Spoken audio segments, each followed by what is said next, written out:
All right, welcome to the Warrior's Way. My name is Isaac Walsh, and I have two people here. We'll get to them in a second. Say good morning. Good morning. Good morning. Good morning. If this is your first time to Spiritual Warfare Unit, please go to spiritualwarfareunit.com, click on Struggling. If you know someone that's struggling with food or clothes or baby formula or health insurance, please go on there, click onto our direct links, and be the help that other people need. All right, Carrie and Dante, how are you doing this morning? Great. Pretty good. All right, and you guys are from Genesee Health System. Right. Mm-hmm. And we have to get that separate from Genesis because it's something that I was screwing up. So we got that fixed. And what is the website that people can go to so they can check it out while we're talking? It's genhs.org. So genhs.org. genhs.org. That actually feels easy when you say that out loud. Mm-hmm. All right. So, Carrie, we want to start with you. What is your official position title or whatever? It sounds fancier than what I am. Oh, we like them $10 handles. Come on. I am the Director of Prevention, Health, and Wellness. It's kind Wow. of a big title. It's a big catch-all for lots of different things. So it's a giant hat with a lot of hats under the hat. Yeah. Oh, that sounds busy. Right? You kind of are. And you are an awesome person. I'm looking forward to getting your story, but you brought in Dante. And what is your title? I am the co-occurring integration services manager. Whoo! I don't know it. What does that mean? Once again, it's one of the many hats that she actually that she departs on me. That she gives me. Oh, you're one of the assistant hats. Yeah, I'm one of the assistant hats. One of the low-ranking hats. That's not true. I feel that. It's all good.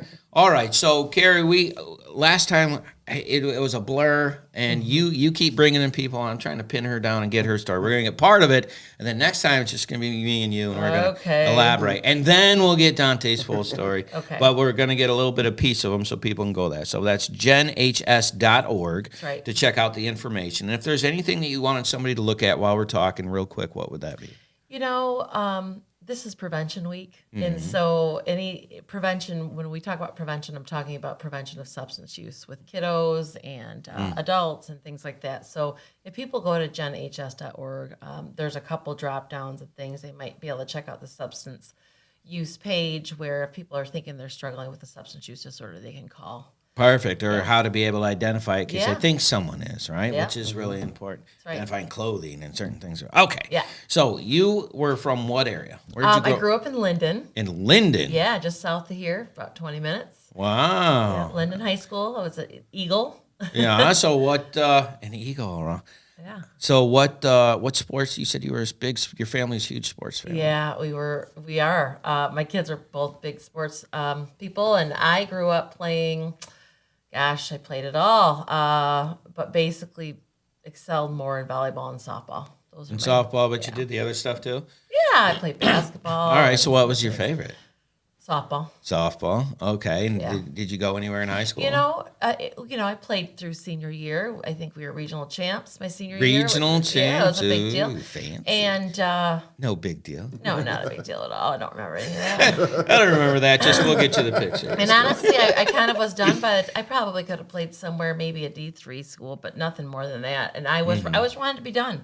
I wanted to be done. And my dad didn't talk to me for a couple months after I didn't play, after my sister. Was it distress or was it like? You know what? I wanted to start college and just be like, give it to me all. I don't need 2-a-day practices. Yeah. I don't want to be bothered with work. I want to have fun. Right. And my sister had played ball at Alma College, which is quite small. D3, Yeah, and loved it, but kind of had a side conversation with me and said, listen, it ain't what you think it is. You have this glorious thought about playing college athletics, and it's not that sometimes. And so I it's just stood up drudging for what I wanted to do. I said, no, I'm not doing it.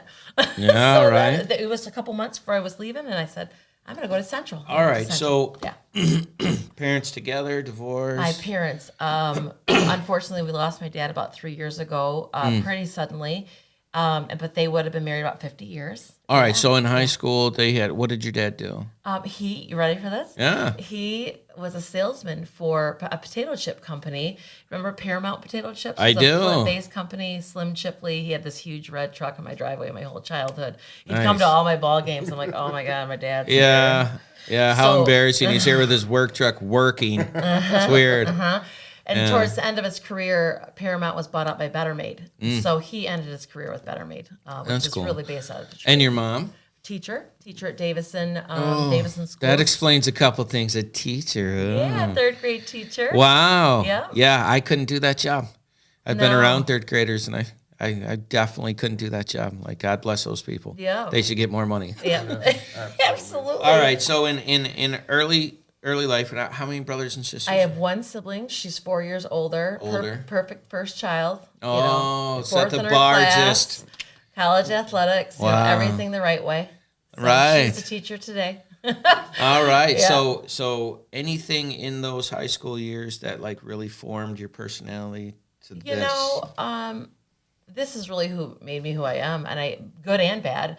My dad was an alcoholic, and I don't think I really knew what that was as a kid. A lot of the active addiction was really when I was a baby. So my sister remembers a lot of things. I don't remember all of the trauma. Just some of the things that when he stopped drinking, he still was an alcoholic, right? He still was a dry alcoholic.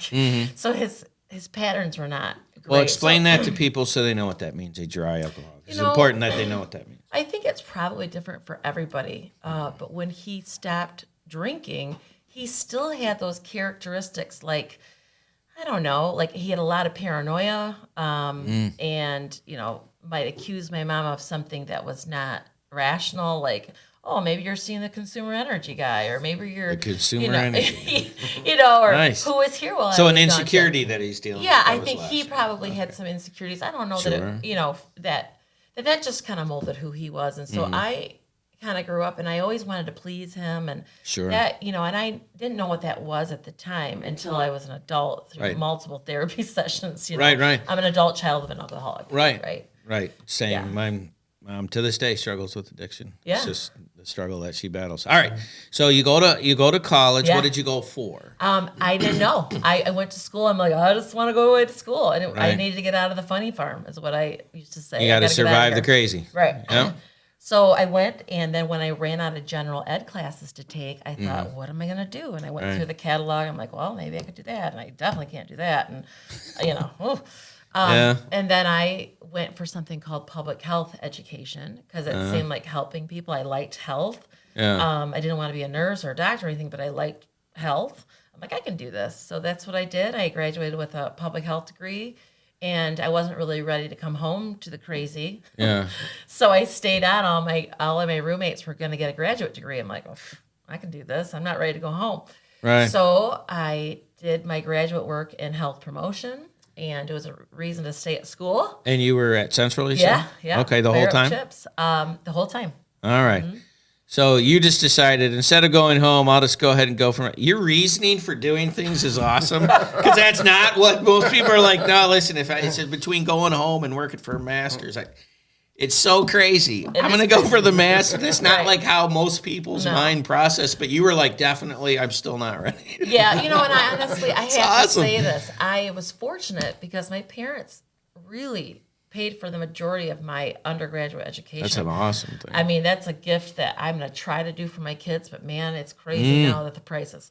So, but then with my master's degree, they were like, oh no, we're done. Right. So I explored every option I could. I applied for fellowships and this and that. And by the grace of God, I was awarded a research fellowship for a professor who was done with his career. He's like, I don't have any research to do, so you can just get this stipend and it helped pay for my education. So I really left college with no debt, which is unbelievable. That is crazy. For most. So how did your faith play a role in like you as a human being? You said faith, right? Yeah, faith, yeah. So I'm a cradle Catholic. Sometimes people go, oh, I'm so sorry. Yeah. But, I was raised in the Catholic Church. I think the reason my mom was able to stay with my dad through a lot of troubling years was because of her faith. Pretty much the strongest person I've ever met, Yeah. And we were absolutely, you go to church every Sunday. And, my dad didn't go, but we went as kids with my mother. And I went to a Catholic school through 8th grade. And then went to a public, went to Linden. Yeah. And honestly, I think everybody kind of falls away from the church at some point in their life. I definitely did that in college. Yeah. Kind of came back in my graduate years. I'm like, oh, what am I doing here? Yeah. And then I'm really strong in my faith now. My kids are raised in the Catholic Church right now. Whatever they choose as adults, great, have at it. Yeah, what's funny is that without that bar in the storm to keep you centered, you lose your, why am I doing this and what's the purpose and who cares and that part of it. And it's easy just to get swayed off in either direction. And it's crazy how that works.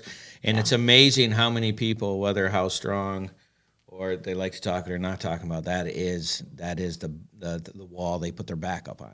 It is. I don't know where I would be if I didn't have my faith. And we had a lot of different loss everybody has in their life. And man, if that's the one thing that kept me going, right? So, yeah, you got to put your back in something and swing. Otherwise, you're fighting in a circle, and that gets tiring. Yeah. So you graduate from college. Undergraduate? What year? 2000. And then how long did it take you to finish your master's? It was only 18 months because, again, that's the only thing I was doing. I was away at school. I was substitute teaching just for some extra cash, to pay my bills up there, and came home. Pay my bills? Pay my bills. Pay the bills. Yeah. Came home. I was bound and determined to not live there for very long until I got my big kid job, That's like your driver.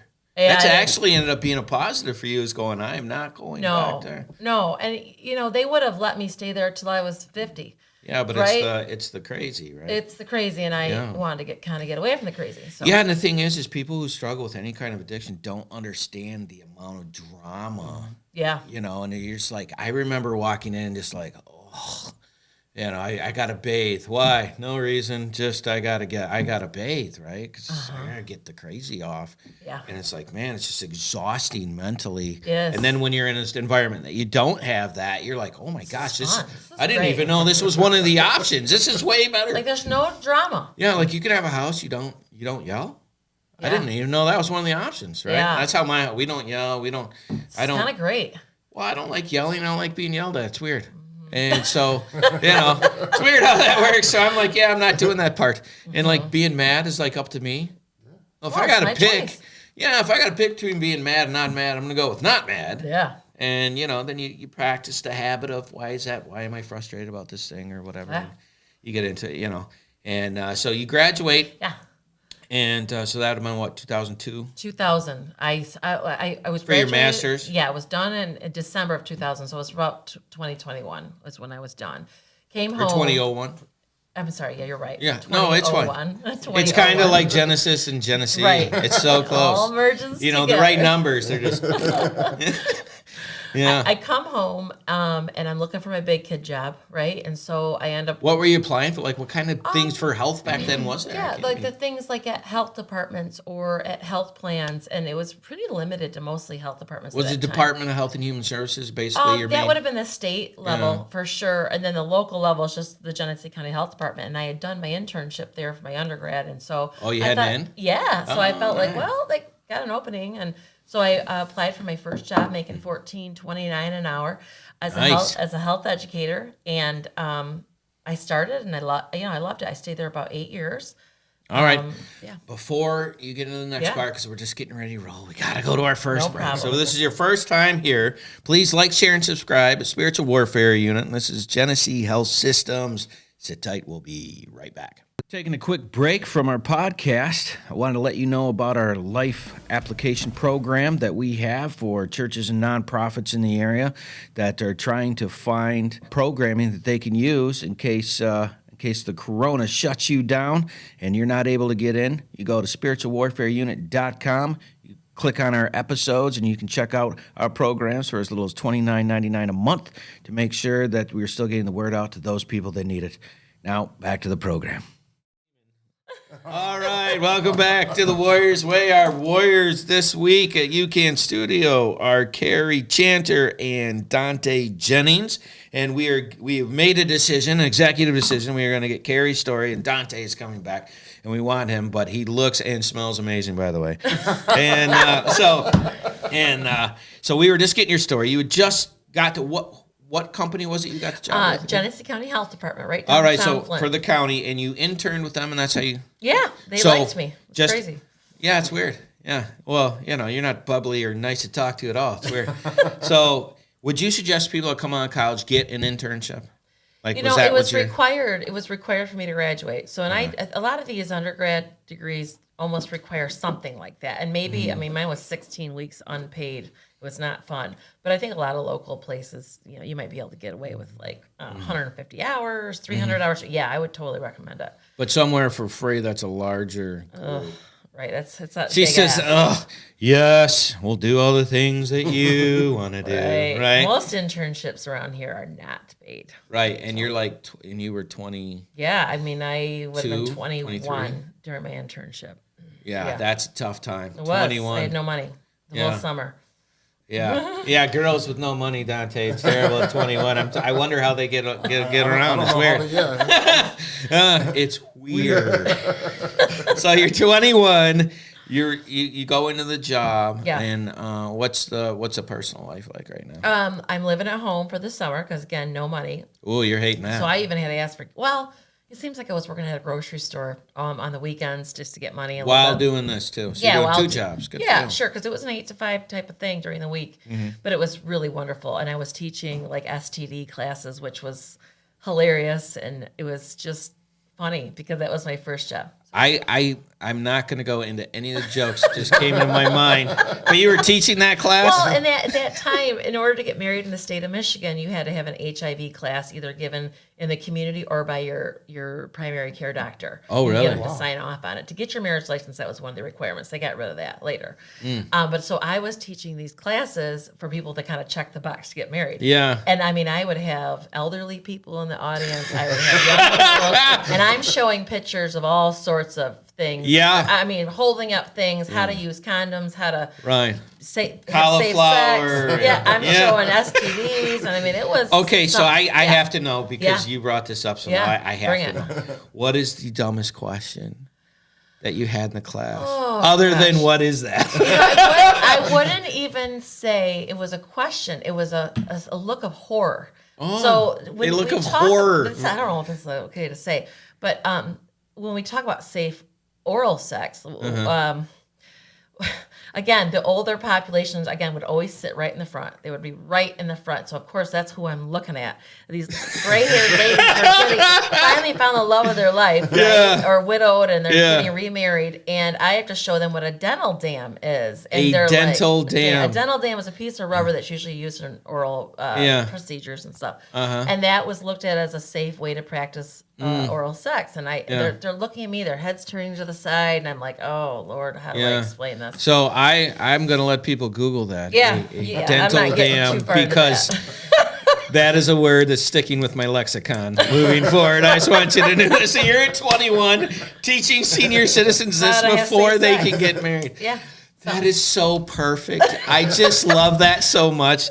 We're going to move on because I got 64 more questions that I'm not going to ask on air, but I do want to ask you later. All right, so you're getting that. How long did you do that? That was just it was probably only about a year. Of Oh, thank God.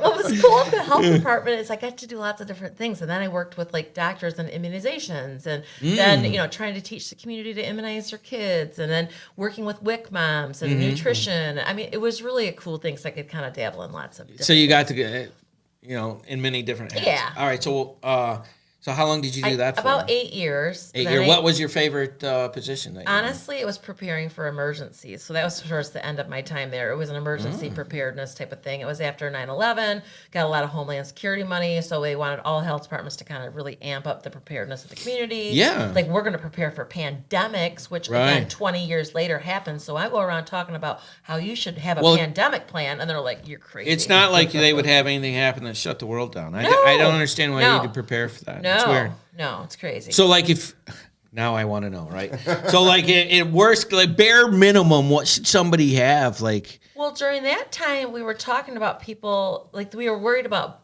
biowarfare, right? Being able to stay in your home for, a week or so. You better have water saved up and batteries and, ready for this, and plastic sheeting. Plastic sheeting.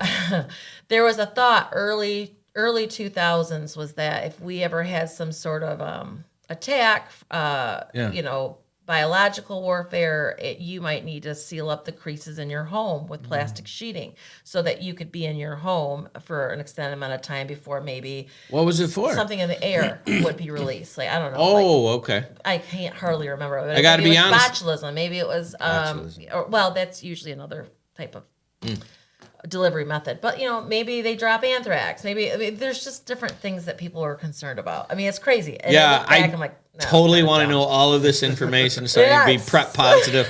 But plastic sheeting. Was this like for Y2K or just? Well, that was around the time as well because everybody just didn't know what was going to The happen. computer thing in 2000. Oh, yeah, that's right. And I didn't give too much thought about the plastic So you were the sheeting. person that was like, listen, I'm interested in the sheeting. She's like, no, that wasn't the good really, stuff. it developed after that. Like, we were working with schools saying, how are you going to educate your kids when the health department shuts down the churches? They shut down schools. They shut all this stuff down. And, everyone's rolling their eyes like that's never going to happen. Fast forward 20 years later, it does happen. Here we are, sweetheart.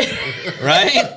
And you're doing it. And my family looks at me like, you knew about this 20 years ago. I'm like, yeah, I was a smart It's one. almost like it was a plan. Yeah. It's When we weird. knew that the flu could be. It could be. It could have been the next flu could have been the next flu, bad flu. And honestly, it was a different strain of a virus. It wasn't the flu, but here we are, Yeah, so you got to do that. You did that for 8 years. So that put you at 29. Yes, I had a baby. I got married in 2004. You can't just throw that. I'm sorry. I Like, forgot when that did part. you I meet got him? married. Where did you meet him? Well, I got out of college. I was playing a lot of co-ed softball because I didn't, again, want to be in the crazy. So every night of the week after my real job, while I was living at home before I got an apartment, I was playing a lot of co-ed softball, and I met this awesome girl from Holly, and she's like, you got to meet my boss. And I'm like, oh no, I'm done with blind dates. I'm over that. Yeah. And she arranged some sort of thing where I met this guy. Some sort of and thing. Like, I don't know, he just happens to be here. I don't know. I'm like, yeah, crazy. So it was one of those how you doing moments. So I met this guy who works at the golf course, and I met him, and then he's now my husband, and we have 2 kids. Well, how long did you date? We dated about a year. Wow. And it was like, bye. Yeah, and then he's like, I need a beer cart girl. You want? Because that was another kind of side gig I was doing, and I was a bartender for a while at this golf course, and it was crazy, by the way. I'm sorry, but being a beer cart girl is a whole other story. Like, I want to get those stories, but we'll skip over that you gotta now. skip over that. Just a lot of drunk men who do. No kidding, on the golf things. course. Oh God. Who knew? Stupid. So, anyways. stupid. We get married in '04. In '04. Yep. And then All we waited 4 years to have kids. We had a son first, Tommy, and I was working at the health department, but really thinking about changing jobs. And so I did change jobs when he was an infant. All right. So what year did you? That would have been 04 or 5? '04 we got married. '08 we had Tommy. Holy smokes. Yeah. So we, Before or after all that fell? I'm sorry, I'm confused. Like the whole infrastructure of like we had our depression and everything dropped. And, and you were looking at switching jobs right then? Yeah, honestly, I don't know that I really thought I had depression at that time. I'm looking back on it. I'm sure I did. I just didn't really know what to think about it. I just blamed it on my family. I didn't get the hell out. Yeah. And then I think it was around the time that I did meet Brad. I'm like, I'm going to start seeing a therapist. And so that's when it all kind of came out. And then I was started being treated for depression, anxiety, that kind of stuff. Yeah. So that would have been, around '02 maybe. We get married in '04. Yeah. Have a baby at '08. I leave my job at the health department. I go to a place called Health Plus. Health Plus it's a big insurer. Yeah, huge. Was really around this area. Yeah. Around 25 years at least, and I love my job there. I do corporate wellness there, where we go into different companies and help design like how they can keep their employees well. Super rewarding. I loved that company. It ended up getting bought out by HAP, so that building's still in the Corona and Linden intersection. All right, that's a lot of information. Hold on. Yeah. So you're doing the job. What's the title? At Health Plus, Yeah. I was a health and lifestyle coordinator. Health and lifestyle coordinator, and you went to companies and taught them what? Well, so if they had our insurance, it really made sense for us to keep them healthy, so they weren't using insurance dollars, right? Right. To like treat their It's diabetes and obesity and all that stuff. So we would go into these large companies, like let's say Next Tier, or the ones that had our insurance, or different school districts that had our insurance. And we would say, hey, employer, if you incentivize your employees to stay well by going to their doctor once a year or participating in these wellness challenges, like we can keep them Is well that one of and those keep their things healthcare. where they would pay you for like going to the gym? Oh, yeah. That's absolutely like a corporate incentive. Like you might get free gym memberships, or you get paid $150 if you see your doctor in the first 3 months of the year or something like that. So we really tried to push incentive. And was it did you find that was successful? Yeah. Like people got into that? Absolutely. There's so much research behind keeping your employees well and then reducing healthcare costs as a result. Really? So it helped us as an insurance company not spend money because of claims, Yeah. but it also helped the employer who might be paying really high premiums because their group costs a lot of money to insure, gotcha. right? That makes all sense in yeah. the world, but before you go on, we got to go to our next break already. Please go check out genhs.org. That is the website you guys going to. Like, share, and subscribe on Spiritual Warfare Unit. Sit tight. We'll be right back.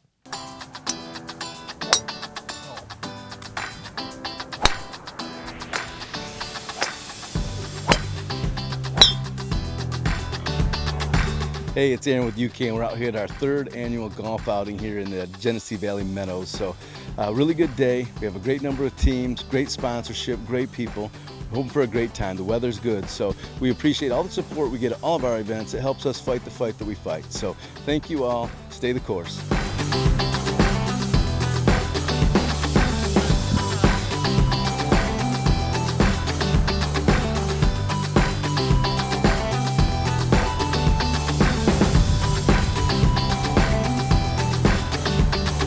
It's a lot of fun with a good cause. This is a very good cause, and I enjoy doing it. And I have my sons with me today, and we're just going to have fun. We know we're not going to win, but we're going to have fun.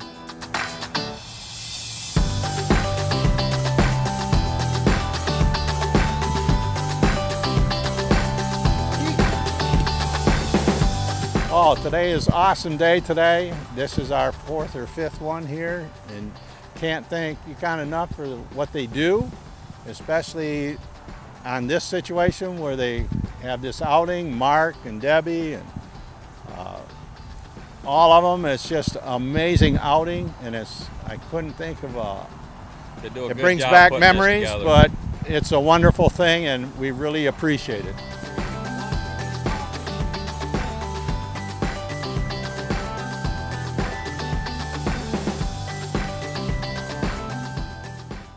All right, welcome back to the Warriors Way, UCAN Studios. We are here with Carrie Chanter and Dante Jennings, and Dante's being kind enough to let us sit and talk, and he's doing a great job. And but we were just getting into your stories of having you said it was a son?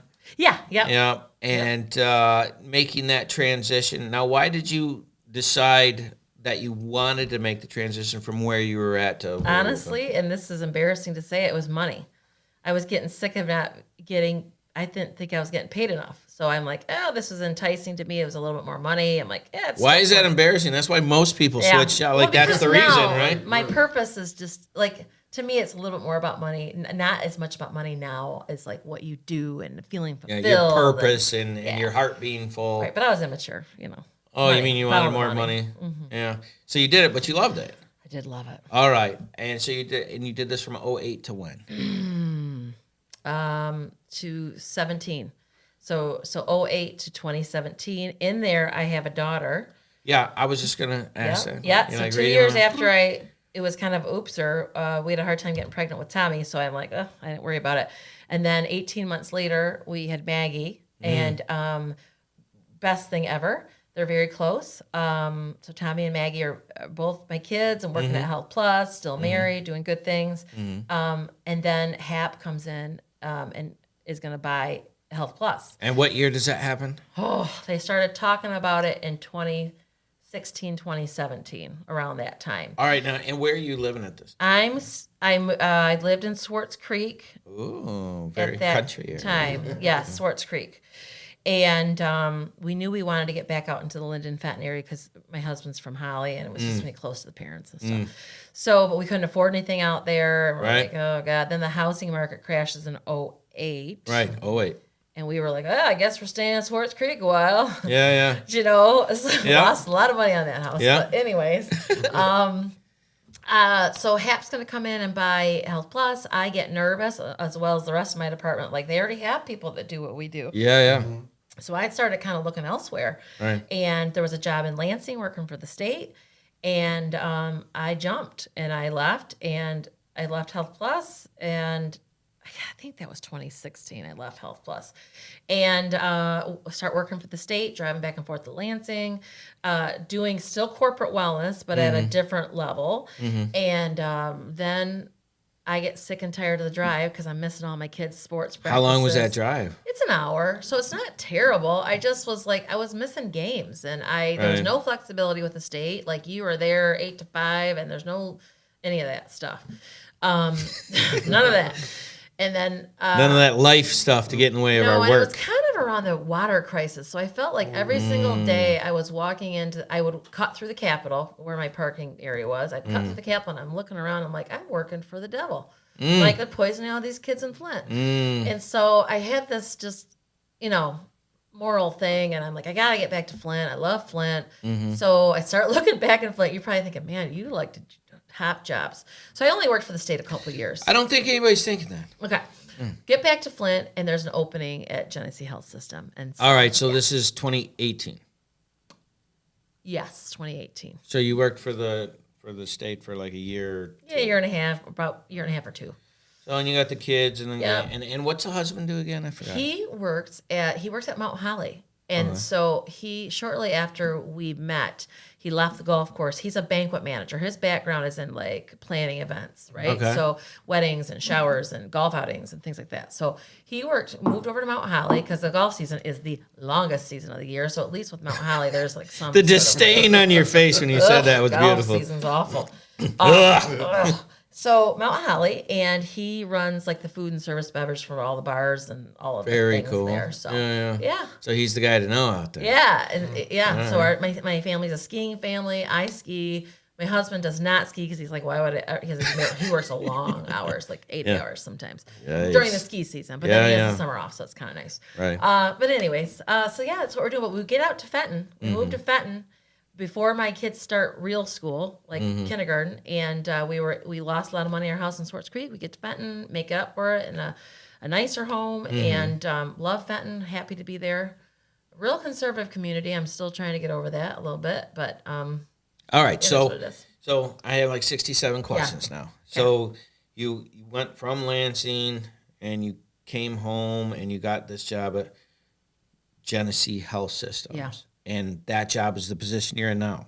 Yeah, it's kind of evolved. I mean, my position's a little bit different. I've worked in our health center. I've worked with the different addiction services that we offer there, and now I'm doing a lot of suicide prevention stuff and working with Dante and the co-occurring stuff. So, All right, so you're doing this, and you got the kids and the job and the husband life, like everything is going great, yeah. and then COVID.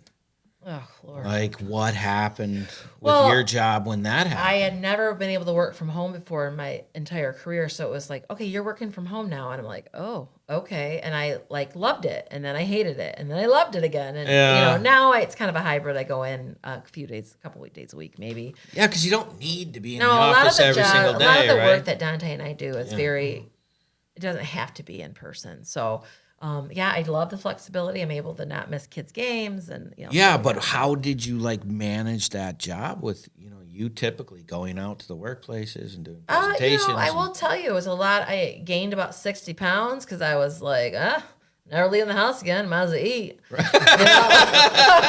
And a lot of there was some depression that came with it. I watched my kids kind of struggle emotionally. Kids are still kind of crawling out of that hole from that. Like, pandemic. what do you mean? I have one kid that could connect online with playing video games with his friends. I have another. My daughter needs to be with people. Yeah. You could see her completely retract from the things that she enjoyed. I said, here, let's call some friends. Let's have FaceTime. Let's do things. And no, I'm good. And so the minute they actually got back to school was really, really good for her and him too. But she was more vulnerable to that. Yeah, I don't do well was really in hard. non-social environments. It was really, really hard, I think, for everybody. I mean, I had a mother who needs to be around people too. My dad died right before the pandemic, which was great because he would have never left the house for sure. Right. Of course not. No. And so, I'm trying to get over to walk my elderly mother, 10 feet apart because we don't want to get each other sick. I'm washing her groceries, like all that weird stuff that we were doing.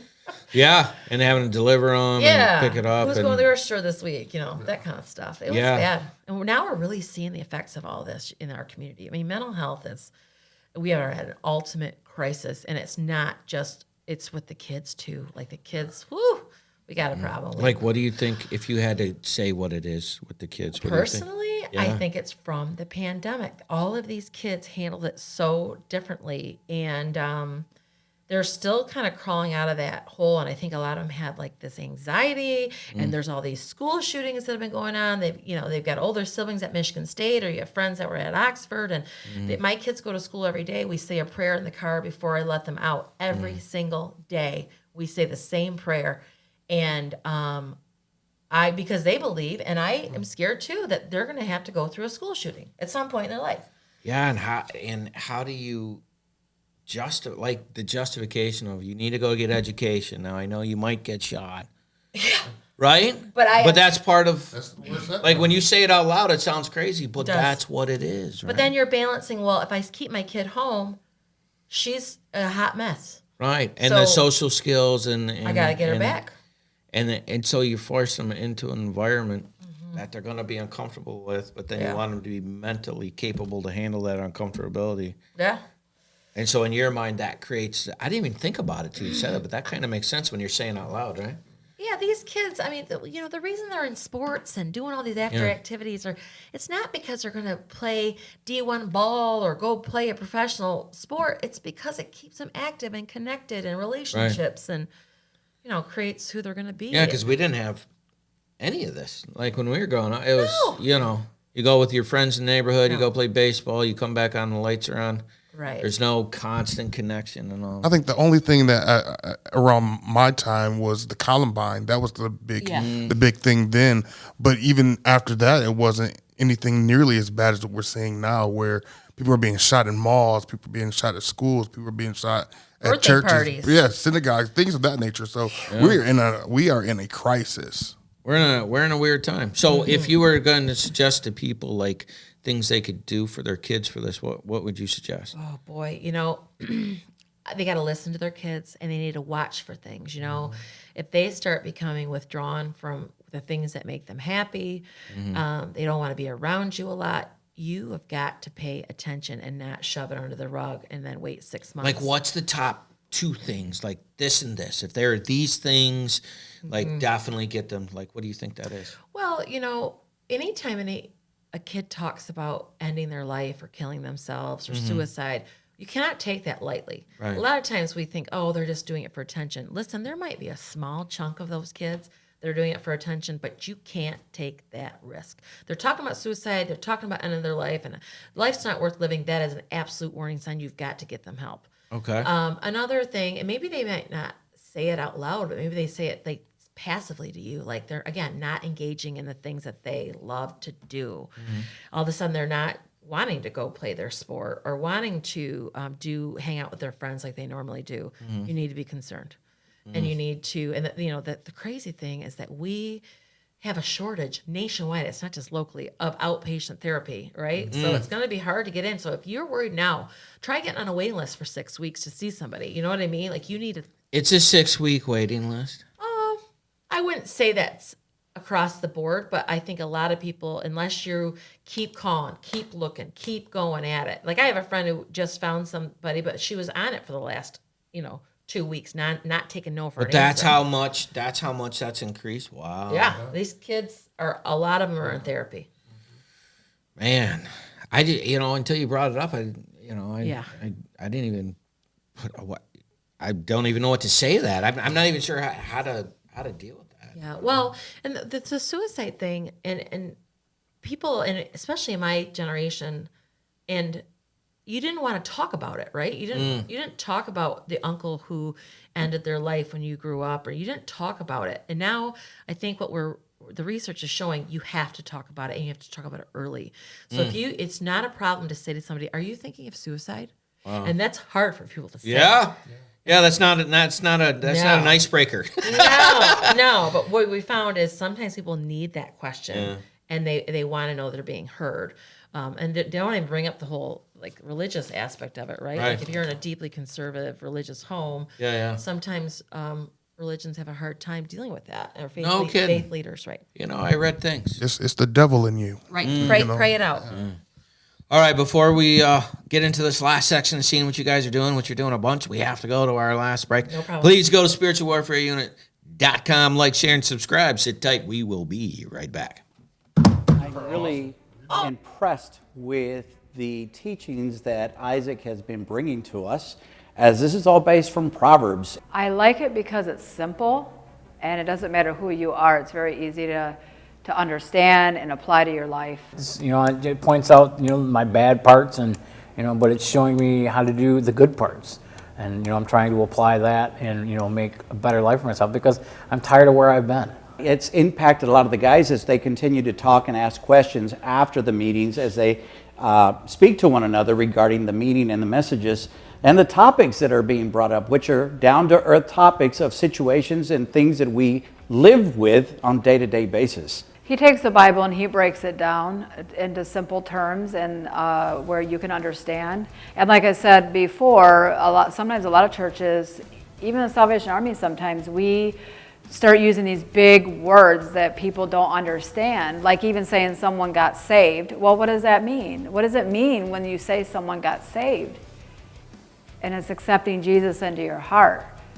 So it's like words like that we use that people don't understand. It's just very interesting how he points out, the different things of, the sin part, and then he comes back with the, how to make it better, and he just points it out. It's there. I didn't know all this stuff was in there, but now that he's pointing it out, it's like, wow, I guess if you really dig into the Bible, you find these things. This is a daily moral standards that we can live by, that the teachings are coming from. And honestly, we can take verse by verse as what he's done, and pretty much he's done the hard work for us, and now laying it out so that we have an easier understanding. There's some people who don't like to be in Bible classes, but this one seems to get their attention. All right, welcome back to UCAN Studios. We are in our last section. We're here with Carrie and Dante, and we were just finishing up with your story here and the things that you're doing. We were talking about how to identify some stuff for kids that are struggling. And, until you said it, like you said, oh, hey, you feeling suicidal? Like, Right. how do you even present? I see you've been doing some changes, or I see you've been struggling. Or just, you're struggling with, and do it that way. Is that like Yeah. a decent way? Yeah, I think it's absolutely fine, and it allows them to kind of open up and talk, if they will talk to you, right? Yeah. And so, and as a parent, you just have to be really, I don't know, observant, and not just sweep it under the rug. We've obviously seen an increase in suicides, and there's certain populations that we've seen a higher increased risk with, and it's important to really kind of tune in to that. All right. Well, with that, we are on our last section, and I promised you that we would get to all the things that you guys are doing, and there is a list of stuff. So, what is it that you want to let people know that you're doing? Well, I first wanted to mention the MTA vending machine. So early February, GHS was able to secure some grant dollars and open up the first vending machine Narcan. Now listen, there's lots of boxes around. I love it. There's one right outside the UCAN office, which is great. And they're all, I love what our community's doing with Narcan. So this vending machine is kind of like where you'd go up and push like for a bag of Doritos or Starburst or something. And it's right in the MTA downtown location. And, we were going through 50 boxes a day for a while. Yeah. Now it's kind of leveled out to about 25 a day. Yeah. And it's very steady at 25 a day. So, for those that don't know, explain what Narcan is. So Narcan, or naloxone, is a opioid overdose reversal tool that's very effective. It doesn't cause, there's no chance of being addicted to it. And if, let's say, somebody's not having an opioid overdose, it's not going to hurt them. And it basically is a nasal spray. And it basically knocks those opioids off the receptors in your brain and allows that person to breathe again, even if it's for a short time, because they might need multiple doses. And it allows you time, and time is your best friend in an overdose to get. So someone's overdosed. Yeah. They put this stuff up their nose, and it brings them back from the overdose. Yes, at least enough time to get the EMT and first responders here. So we tell people, call 911, but you got your Narcan, you can use that. And it's very easy. Oh, yeah. It's just a little push of a button, and it goes right up their nose. And most of the boxes come with 2 of them. So if, the person's not, responding to that one, you can give another one, and then let the emergency responders take over after that. So, and you find that, is there any numbers yet on the success of that? Yeah. So, I mean, the last time I looked, it was way over 1,500 boxes that have been in the community since February. It's about averaging about 25 a day. But I will say at the very bottom of the vending machine, there are fentanyl testing strips, which is kind of another harm reduction technique where people that are choosing to use drugs, if they use the stick, they can get pretty immediate results if there's fentanyl. Because So we know if there's most fentanyl overdoses, in their drugs. yes. Because we know that most overdoses right now have fentanyl involved. Yeah, and I just heard that they have something that they mixed it with that is Narcan, can't touch it. Yeah, right? it's called xylazine, and That's or the one, sometimes people call xylazine. it trank. Yeah. And so, actually, Dante, do you want to talk about the presentation we had yesterday? We had a speaker come in and kind of talk a little bit about drug trends and stuff, and that is a big thing right now. Yeah. Is the xylazine and stuff. So maybe you can talk about the 2 speakers we had. So we were able to have Jermaine, Talk Hop Jermaine Galloway came, and Tony Hoffman came, and they did a presentation. Talk Hop gave a presentation regarding the different drug trend that's going on today that we're seeing. And there were some things that he brought up that we knew, and there's some things that just blew our minds. No idea. Then we also had Tony Hoffman, who came in and gave us a story of inspiration. Okay. And his story was phenomenal. He gave us the professional view of it yesterday morning, which was great. Yeah. But then he gave us in the afternoon the I don't want to say the raw uncut version, but that's what he gave us. And it was really good. It was a good training. So I'm not a crier. I'm just not a crier. And so the first one, okay, I'm tough. She's crying. And the second one, I'm like, okay, I got to get my life together. Because Nailed it. I'm sitting there, and he broke some stuff down, and it's like, okay. And there's some things that I have even been through that, I didn't know that I never really dealt with or anything like that. Yeah. So he really hit home, and this in my head, and I know she's going to say, you gotta slow down. But in my head, we did a training. Now I'm ready for a conference. Let's go. But that's just some of the things that we've talked about. There's a lot of work that we're doing, and like I said, like she said earlier, the fentanyl and prevention with the Narcan, and working with that has been a big part of what I've been doing. And then she sent me to a suicide conference last week. I'm sorry. Yeah. And I went there, and I'm like so excited now. And it's fired up. Yeah, I'm fired up. Every time I go to a conference, I'm fired up. But you're a conference guy. Yeah, I'm a conference guy. Right. But when I come back, I'm ready to work. Let's get it done. So this is kind of where I'm at. There's a long list of stuff that we have that we're doing. Yeah. Dude, we can't wait to get your story, man. I'm telling you. He's got a great story. I know, right? And I don't want to know it because I don't want to ruin it. I like it to be the first time when we're on the air. I love working with him because he's a true football player and he wants to get it done. In the grind, and he's just... Yeah, he looks it. Yeah. All right, so what else you got going on for people? Because I know... Well, kind of talking about what Dante was saying about suicide. So Genesee County hasn't had an active suicide coalition in a long, long time. And we are a large county. We have to have one. Yeah. So we're really excited because we just launched our Suicide Prevention Coalition. We have our third meeting coming up on May 25th. If there's any of your listeners that really have a strong passion to try to help suicide with suicide prevention in our county, would love to connect with them. We're getting different stakeholders at the table, and we're really focusing on three things. We're focusing on offering training out in the community, breaking the stigma about mental health, suicide, drug use, all that kind of stuff, so people feel more comfortable so that we can stop these crazy numbers, right? And do you think that the stigma of it is an issue? Oh, yeah. Yeah, I do. And I think it's nobody wants to talk about, maybe they're having some really heavy depression, but nobody really wants to talk about it because it's too private. And I'm sitting here thinking about it, and I don't know a person that's like, dude, I'd just rather not be here. This sucks so bad. And life just has that. My guess is you do, and you don't know it. And I'm not saying you're not a good listener, because you're a great listener. Sometimes people hide it. No, I'm saying I don't know a person that hasn't been suicidal. That hasn't been. Oh, yes. I don't know one that hasn't been. Yeah. Everybody has gone through that. Yeah, dude, what is life doing to me? I didn't, and you just get pancaked, and things don't work out the way you want, and the girl leaves, and the job get fired, and it's like, are you for real right now? Right. And I think everybody needs, and they use something, whether it's mental health or it's faith or friends or whatever, and they use those things. This isn't some, because part of my story is with the car accident. The suicidal part of it was a part of that depressional drop that you had, and it made sense.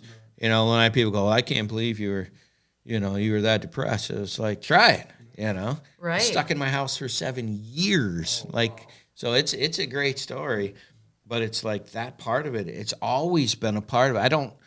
I maybe it's because I went through something really traumatic that it's not a big deal for me, but right. So some people may not have the same coping mechanisms that you. So have. that faking that I'm okay thing is a real problem, basically. Wow. Right, and I'll tell you what. How sometimes our media. So some of the stars that have died by suicide, you're like, wow, they were so happy. I had no idea. They're faking sometimes it's the happiest, most funny people that that are struggling the most. Right. I know, I get it, because I grew up having to try to hide, on holidays, things could be really, really bad, but you make it really, really fun and good because nobody needs to know. Let me ask you something, because I struggle with this understanding of it. Why fake it if you're not that way? What's the purpose? So everyone thinks that you're... I think it has a lot to do with stigma. Yeah. Honestly, I think that, we fake I'm okay because... we don't want to be judged by someone. We don't want them to say, once again, African American community, once again, we're coming around to understand mental health a lot more. But my grandmother would be like, oh, you're crazy, and we don't believe in that, or you're not going to do that, because we don't do that as a community. But we're starting to see an uptick in the African American community that suicide is real, and it's has a lot to do with things like you said, going through different trials and tribulations, but also the fact that mental health plays a big role in why maybe someone commits suicide or kills themselves. Well, life's just hard. I mean, the fact that people struggle with it makes sense. It actually makes more sense that you would struggle with it than not struggle with it, because I've not met a person where their life was just roses and sunshine, No. right? I've not met that. It's like, well, this happened, and I had to survive this, and then I made it through this, and then this all happened, but I was able to rebuild. Like, that's the stories that I know. And then those people end up being the people that help people because they've been through the things. So you almost have to go through the difficulty to find... Empathy. I'm not letting another person go through this because that sucks so bad that you know what I mean. And the people that love people like you guys, the passionate people, are like, I'm not letting somebody go through this, you know. And this is why I love you having you guys on here, and this is the whole purpose. So, but I'm taking your time. No. I want to talk about the suicide prevention, so that's really important. This is exactly what we want. This is how we break down stigma. See, listen, those people on Facebook or social media that look They're like they have faking the it. perfect life, they're not. Yeah. No one has the perfect Yeah, life. it doesn't look real because it's not real. And part of the key thing, it just kind of dawned on me, this social media, it plays such a... Listen, I know the effects of social media on kids. I've read every single article, but guess what? I don't want to be the parent that doesn't allow their kids to kind of have some fun, right? So I let them be on social media. I try to monitor as much as I can, but I'm watching deteriorate. Like I'm going to give you a for instance. Like I think it's on Snapchat, which is kind of one of those ones you got to watch. So I think on Snapchat, you're allowed to tell people your location. So every weekend, my daughter's looking at where all of her friends are at. And so if she sees that 8 or 10 kids are at Sally's house having a birthday party, but she wasn't invited, all of a sudden these kids see, I'm not part of the group, or I'm being excluded, where I'm sure exclusion happened all the time in the 90s. But we didn't know. I didn't know because I didn't know. Right. And so these kids are so in tune with what they're doing and every single day posting stuff, their location, and then they feel left out and they feel excluded. What's wrong with me? And then it just leads to this mental health decline. And so I'm telling you, social media is not ideal. Well, they said when it first came out, it was set to be extremely addictive, right? And I think that's it's proven. Addictive, yes. extremely it's addictive. totally- I'm really, really glad they didn't have that around when we were kids. How did we know where everybody was at when, you know, if You didn't. you didn't? Like you went to the park, and if your buddies weren't there playing baseball or basketball or sand volleyball at the park there, then you know they were off doing something. It didn't matter. You knew that everybody was at somebody's house because you saw all the bikes in the front yard. Yeah. Things of that nature. Yeah. But, I mean, to actually be at home and scroll through your phone and see that everybody's over Sally's house and you're not there, it's like, Oh, why didn't I get yeah, invited? why, I'm not cool enough. So social media plays a huge part in these kids' It's huge. Yeah. life. Yeah. Itch. So I worry about the social effects of social media, and I know that has something to do with the mental health. It's a pandemic too. We already kind of talked about Prevention Week. We've had a lot of really cool stuff going on. I would like to say, if anybody of your listeners are from Clio, Mount Morris, Thetford Township, there's a community hall meeting about underage drinking on Thursday from 6 to 8 at the Clio Mott Community College. Mott Community College has a Clio location. What's And the time and date on that? 6 to 8 on Thursday. On Thursday. Which is 2 days from now. Yes, 2 days from now.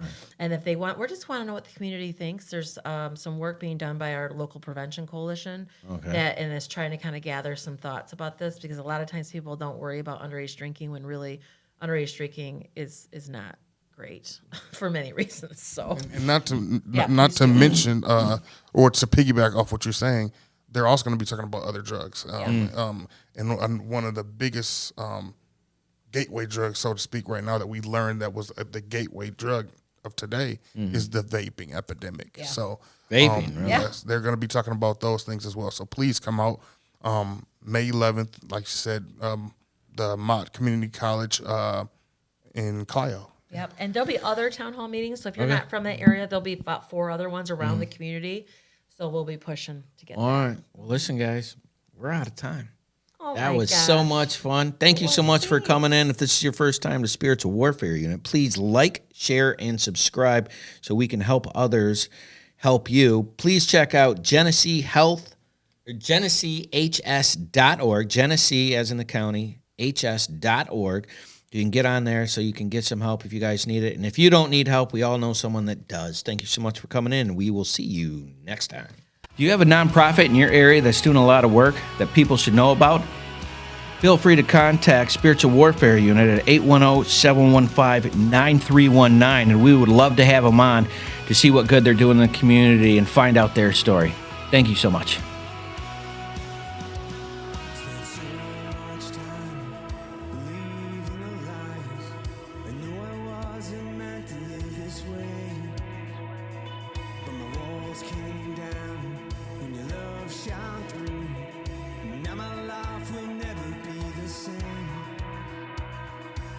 Too much and let me stay this way.